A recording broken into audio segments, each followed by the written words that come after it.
the Agile brand.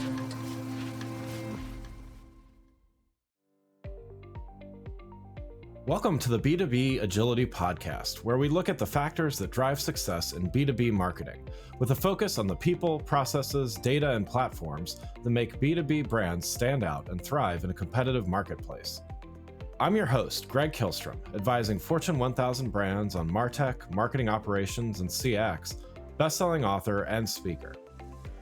Before we get started, I wanted to let you know that my latest book, Priority is Action: 7 Principles for Better Strategies, Decisions, and Outcomes, is now available.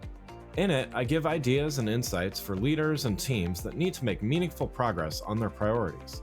After all, our priorities are what we do, not what we say we'd like to do. You can find Priority is Action on Amazon or learn more on my website, gregkihlstrom.com. Now let's get on to the show. New data from Xactly's 2024 sales compensation report revealed that an alarming 91% of companies do not expect their AEs to meet or exceed quota. What's more is that despite this lack of confidence, 70% of organizations still rely on spreadsheets for compensation planning, creating revenue forecasts and incentive plans filled with holes. Today, we're going to talk about sales compensation processes and the state of incentivization as it stands today. To help me discuss this topic, I'd like to welcome Arnab Mishra, CEO at Xactly. Arnab, welcome to the show. Well, thank you, Greg. Thanks for having me. I'm really looking forward to this discussion. Yeah, looking forward to talking about this with you. Why don't we get started, though, with you giving a little background on yourself as well as your role at Xactly? Sure. So I am currently the CEO of Xactly. And for folks who don't know Xactly, we are a leader in intelligent revenue solutions. We provide a platform that enables companies to maximize revenue quantity and quality through go-to-market planning, seller performance management, and sales predictability. And obviously, compensation is a very big part of our solution set. And so that's what we do. I've been with the company for about 6 years now. Overall, I've got about 20 years of experience in B2B enterprise SaaS technologies. Prior to Xactly, I worked at 2 kind of earlier stage startups that we successfully grew until they were acquired by larger public companies. And then I spent some time working for those larger companies. So I've had a chance to see kind of smaller companies scale as well as what it takes to run a larger organization. And functionally, I've kind of worked across all the major functions of a tech company at this point, but my primary sort of specialization has always been in products, especially scaling products into kind of high growth market offerings. And then before I worked in technology, I started my career a little bit differently. I started in investment banking and private equity, but then made that switch into technology a couple of decades ago. Got it. All right. Well, yeah, looking forward to talking about this. So yeah, we're going to talk about compensation here and talk about the report I mentioned at the top of the show. So we're going to start by talking about a few of the findings in the report. So, going back to that stat that I started the show with, that, 70% of organizations still rely on spreadsheets for compensation planning, creating revenue forecasts and incentive plans. In the year 2024, we're still using spreadsheets for this. What's going on here? And even if it's obvious, why is this not a good thing? Yeah, I think a lot of it has to do with how companies conceive of the problem space that they're thinking about when they think about compensation. I think a lot of companies, that aren't maybe as far along on the maturity cycle, when they think of sales comp, they think of the problem a bit more narrowly to be the actual calculation of compensation. And when you think about it in that way, spreadsheets, frankly, seem to be adequate because spreadsheets can run calculations. Right. But I think the reality is that there's so much more to compensation when it comes to thinking about how you incentivize sales reps to engage in the behaviors and the strategies that you need to deliver on a company's objectives. We talk to customers a lot about the power of incentives in, driving companies to hit their objectives. And when you think about it that way, kind of much more broadly beyond just calculations, it becomes pretty obvious that spreadsheets are pretty woefully inadequate for that purpose. Yeah. So also, according to the research, 63% of respondents are planning for AE attrition rates between 10 and 40%. What does this tell you about the state of the industry and particularly in terms of compensation? Yeah, I saw that stat too. I think what it tells us is we are not doing a very good job as an industry setting sales reps up for success. Yeah. I think from our perspective, supporting sales reps requires companies to think, holistically about incentives, but also about all of the other elements necessary to set the context and the supporting infrastructure, if you will, for sales reps to be successful. We think about that sort of as three parts. The one part is being able to plan for your sales teams and using technologies so you can, rigorously determine how to divide up territories, allocate quotas against those territories, and determine how many sales reps you need to cover those territories, right? If the planning piece isn't done well, you end up with a sales team that has, frankly, their hands tied behind their backs a bit when they're doing battle in the marketplace. The second piece is obviously creating that incentive system that ties the needed behaviors from the reps to the objectives in that plan. And again, investing in technology there makes that process much more seamless. And it's critical in making sure those incentives are appropriately implemented and utilized in the day-to-day activities of the reps. And then the third thing we think about is how do you provide the reps and the managers with tools that they can use to manage their business on a day-to-day basis, especially kind of activities as it relates to managing their pipeline and forecasts and understanding which deals are likely to close and what steps are needed to close those deals. So we, advocate for a more holistic view, compensation being a very important part of that. But it's that holistic view that I think would allow, those attrition rates to be a bit lower, much lower probably, because the reps will be set up for success. Yeah, yeah. And, those attrition rates, I mean, there's not only is there lost opportunity there, but, there's some real costs associated with that. And, to go back to the report, 40%, 47%, almost 50, almost half of the companies that were part of the research report that, less than 90% of new hire AEs will last through the quota productivity ramp period. So, there's a lot of potential wasted resources, time, and effort to replace those roles, let alone, if they weren't able to ramp up and achieve their quota in the first place, just wasted time there as well. I think you touched on some of this already, but, what exactly is going on here? And, what would you say is causing this? Yeah, I completely agree with you. I think this is an indication that companies are wasting a lot of time, energy, resources, and onboarding reps. There's another sort of related interesting stat in the study that 77% of organizations believe their new hire ramp is 6 months or less, and I found that to be really interesting because that stat was true across verticals, company sizes, deal sizes, size of sales teams. And it's hard to believe that such a diverse group of companies with such a diverse set of products and services that they're selling will all have the same ramp period. Right. But I think it's sort of indicative of the underlying problem. I think what it tells us is that companies are generally not being very data driven and analytical about what it takes for reps to ramp, how long those ramps last, what good looks like in terms of ramping. And I found kind of in general, when you ask sales leaders about how long it takes a rep to ramp, their answers tend to be kind of based on rules of thumb. We generally advocate for taking a much more data-driven approach to determining, this notion of ramps and what it takes to get a sales person productive. We have applications that do a great job of leveraging AI to predict ramp times for reps, and companies can use those predictions to understand ramp times and then incorporate them into the management of their sales teams. To all the B2B marketers out there, the B2B Marcom Summit is the region's largest annual gathering of B2B marketing, advertising, PR, communications, and media professionals. It brings together professionals from brands, professional services firms, tech companies, and more to discuss industry trends, best practices, and challenges, all focused on B2B. The B2B Marcom Summit will take place May 23, 2024 in Reston, Virginia in the Washington, D.C. metro area, and just a few minutes from the Dulles Airport. I can't wait to join you there. Register today at b2bsummit.co. That's b2bsummit.co, and use the code AGILE15 for 15% off your registration fee.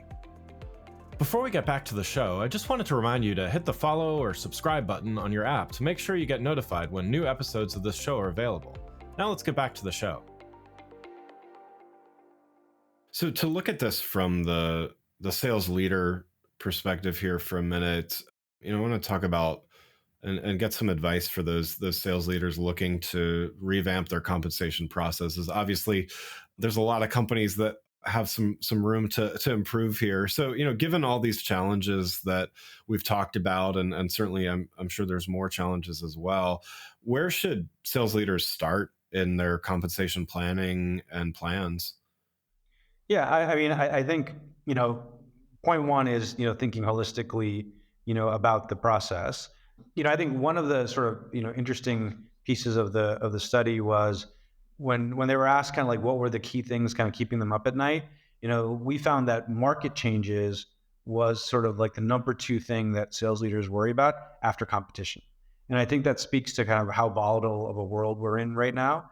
And I think the implication is that not only do you need to get your comp right, but you need to be able to do it in such a way that you have agility in your organization to deal with all of the changes that are happening in the marketplace. And that agility is core. I mean, we ask sales people to be agile and duck and weave and get deals done. The same thing needs to happen on the operations side. So in the context of that, we asked sales leaders to really think about a few things when it comes to compensation.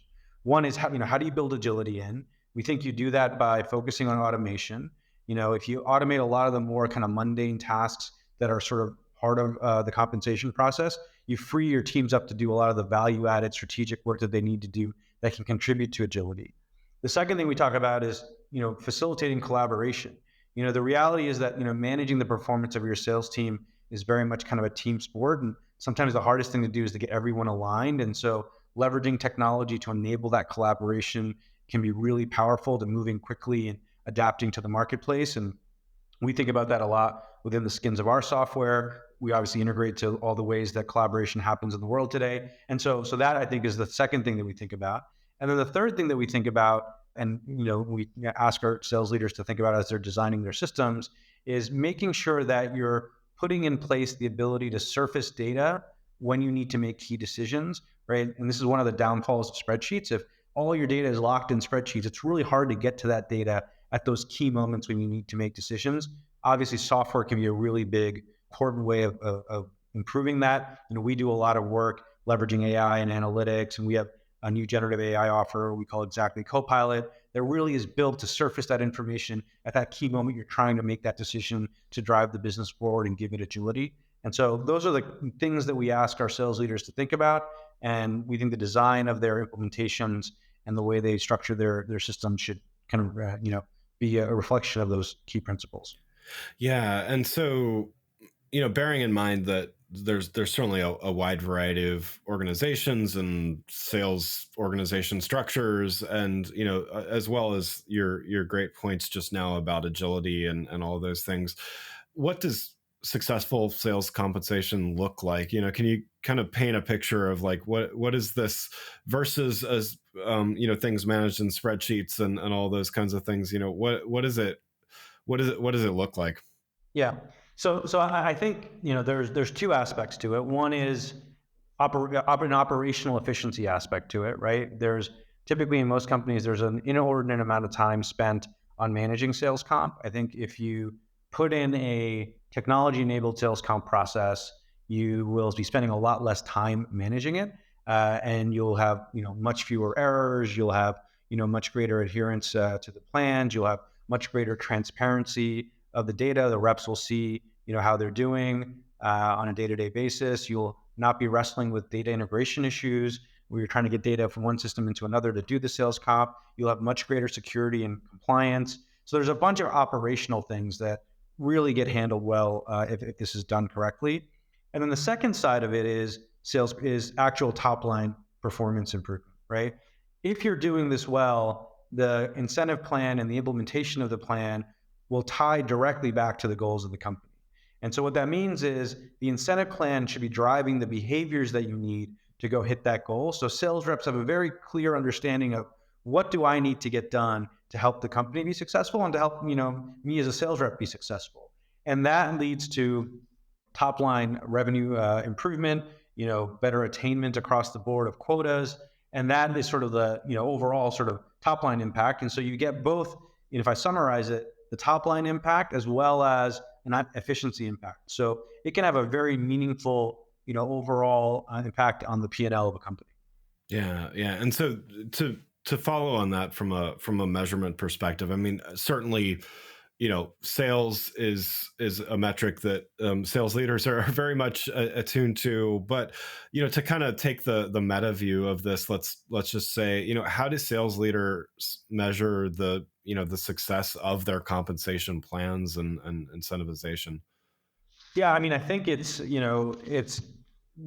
overall system. The way to think about measuring it is, how well, from my perspective, how well are your reps doing, right? What is your Yeah. overall attainment against quota? Are you, typically in most companies, it's not just quota attainment, but you're probably trying to do some strategic things. You're trying to emphasize certain products, certain geographies, certain segments. Do you get the results that you need? So the thing that we always, ask our customers is, when you've put that plan in place and when you put that plan next to the corporate goals that you had for the business, how well do those line up? And if a plan is well designed and well implemented, you'll see a very close correlation between the sales compensation plan and the achievement of the company's objectives. Yeah, yeah. And I would imagine that then it becomes a lot easier to do with the right platform and analytics and numbers versus maybe somebody that's really handy with a spreadsheet can can do some of that, but it probably takes some more a little more sophisticated system. Would you say? Yeah, no, absolutely. I mean, look, I think aligning sales compensation with corporate goals is a highly strategic function in Yeah, any company, right? Because you're effectively talking about taking strategy and translating it into the day to day activities of a very important group of people in your company. If your team is focused on wrangling spreadsheets and moving data from one place to another and doing version control on your spreadsheets, they're not doing the strategic work that you need them to do. And so that's why we think it's so important for companies to get off of spreadsheets. If nothing else, it is to enable those people to do the strategic value added work that they need to be doing in order for you to be hitting your strategic goals. yeah, yeah. Great point. I wanted to follow up on the report real quick here. There's a lot of great insights in there. Definitely recommend. We'll link to it in the show notes as well. Recommend everybody take a look at it. But what was one of the most impactful insights that you found when you were reviewing this? Yeah, I mean, I think it was the fact that market changes was the key thing that companies think about and the agility required there. Yeah, I think one stat that surprised me was that 91% of companies don't expect to see their AEs meet or exceed quota. yeah, And yeah, I think at a certain level, when you look at that stat, companies are admitting that they're not able to set quotas in a fair and equitable way, so that some plurality or majority of their reps are able to hit quota. And I think the reality is that providing fair and equitable quotas is one of the most powerful ways to motivate sales reps. If reps feel like their companies are being thoughtful about their quotas and putting kind of aggressive but achievable quotas in front of them, then both the sales rep and the company wins, right? The rep has an opportunity to make their full comp by working hard and hitting those aggressive but achievable targets. And the company wins by maximizing the quota achievement of their reps. And so this is an area that we spend a lot of time talking to our customers about as well. People get, focused on the execution of the comp plan, which is very important. But what we've also realized is that setting of the infrastructure and the groundwork for the reps, and one of the key pieces being their quotas, is also extremely important as well. yeah. Because I mean, I would imagine the reps feel it on some level, right? Whether or not it's explicit or not, right? If there's an expectation that a very large percentage of them are going to fail to achieve their goals, like that somehow is it's either directly or indirectly felt. And so I would imagine when things are done in a better, more strategic way, like that has a net like morale increase, if nothing else, right? Yeah, no, absolutely. You're spot on. I think Yeah. reps want to know that the company has their best interests at heart, and I think that is one great way for a company to do that. Yeah, absolutely. Well, Arnab, thanks so much for joining the show. One last question before we wrap up here. You've given a lot of great insights and advice, and again, definitely recommend everybody checks out the report. What's one next best action that you'd recommend for those listening who want to do something to improve their incentivization today? Yeah, I mean, our advice and my advice is always start by kind of educating yourself on the current state of the art, especially for companies that are either still in spreadsheets or haven't spent a lot of time thinking about their incentive compensation programs. We at Xactly spend a lot of time helping companies, in this regard. Before they even engage with us in an evaluation process of our software, we're happy to sit down with companies and help them think through and help educate them on the current state of what people are doing, what good looks like. And then from there, we sort of ask companies to determine which part of the overall compensation process is the most painful / the most valuable for them, and to really just kick off a project to work on maybe that piece as a first step. And as you work on that, process, think about the people, processes, and technology that you need to deliver the desired results. In general, we don't believe in boiling the ocean. We believe that optimizing a company's sales performance is truly a journey that requires companies to go through a varying kind of levels of maturity. And we're as a company here to support our customers in that journey. And I think partnering with experts, like Xactly, and experts who are out there in this area can be a real way of accelerating progress. That's great. Wonderful. Well, again, I'd like to thank Arnab Mishra, CEO at Xactly, for joining the show. You can learn more about Arnab and Xactly by following the links in the show notes. Thanks again for listening to the B2B Agility Podcast. If you enjoyed the show, please take a minute to subscribe and leave us a rating so that others can find the show more easily. You can access more episodes of the show at www.b2bagility.com. That's b2bagility.com. While you're there, check out my series of best-selling Agile brand guides covering a wide variety of marketing technology topics, or you can search for Greg Kihlstrom on Amazon.